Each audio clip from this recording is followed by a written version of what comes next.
I've never heard of Gamera, but I enjoyed the show.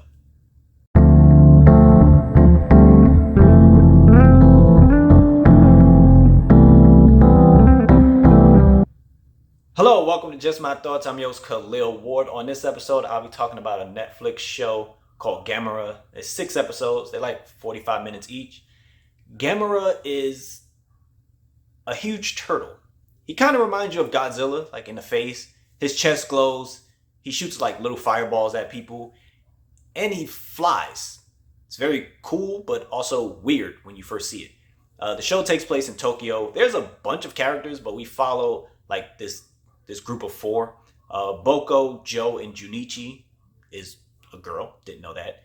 They are like the main group. They're really close. They're best friends. They are trying to enjoy the end of summer, saving up to buy like a walkie-talkie radio thing so they can communicate with each other because Boko is supposed to be moving away. And then they run into Brody, and Brody is a bully. He's the bully of the show. He beats them all up, takes their money, and mocks them about it. So they're preparing for like the rematch, and they confront Brody, and then that's when everything gets crazy. These flying creatures coming out of nowhere starts destroying everything, and then the Air Force comes in, and the kids are scared. And that's when they start working together, and they save Brody. Because Brody is like, his friends leave him, he passes out a little bit, and they rescue Brody.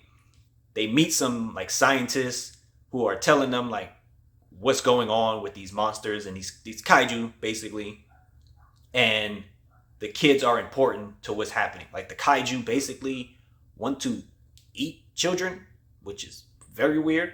So they're like, okay, I guess we will go with you scientist people. And they convince the parents to let the kids go with them as they try to track what the other kaiju are doing and like where they're going. So the first 3 episodes, it feels like monster of the week. Like some monster comes out, Gamera comes and saves the kids. It always seems like he's protecting the kids. And it's always like a different monster. It's like a flying one. It's one in the water. It's one that its head looks like a sword or something. And Gamera comes out to the rescue all the time. And the kids are like, yes, it's here for us. The military, of course, shooting all the monsters they see. They don't care who it is. And they're like, don't shoot the turtle. The turtle is here for us. It's here to help us. And Gamera is not some overpowered being. It's not just going in there wrecking shop.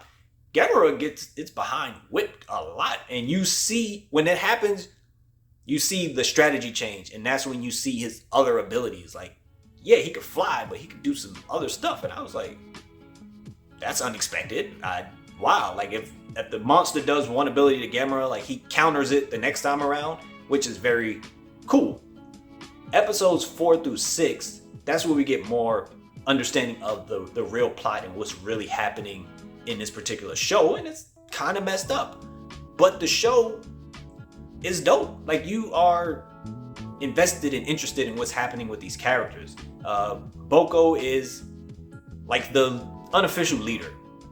Speaks up, speaks his mind, but he's not really tough or anything. Joe is the tough guy, always like letting people know what they should do. He doesn't really trust people very much, which is validated.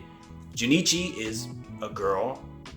She's the nerd. She's the smart one. If there's anything about science, she knows. And Brody, he is a bully, but once they get to know him, they kind of like him. They're like, oh, he's pretty cool. His father's in the military, so he knows a lot of stuff about military. And when he's around adults, he kind of like stands up straight and talks in a different tone compared to the other kids. And they kind of bring him into the circle so they can become a family. And by the time it was over, I was like, this show was solid. It was dope. It was a different type of ending. I wasn't expecting certain outcomes to happen. It has action because every episode some type of monster is coming out and Gamera has to figure out how to protect these kids, and you start learning what's really going on behind the scenes and why the kids are so important. And I was like, solid show. 6 episodes. Again, they're a little longer. They're not the short 30-minute ones, but it's a decent show if you're looking for some animated stuff to check out on Netflix. Gamera Rebirth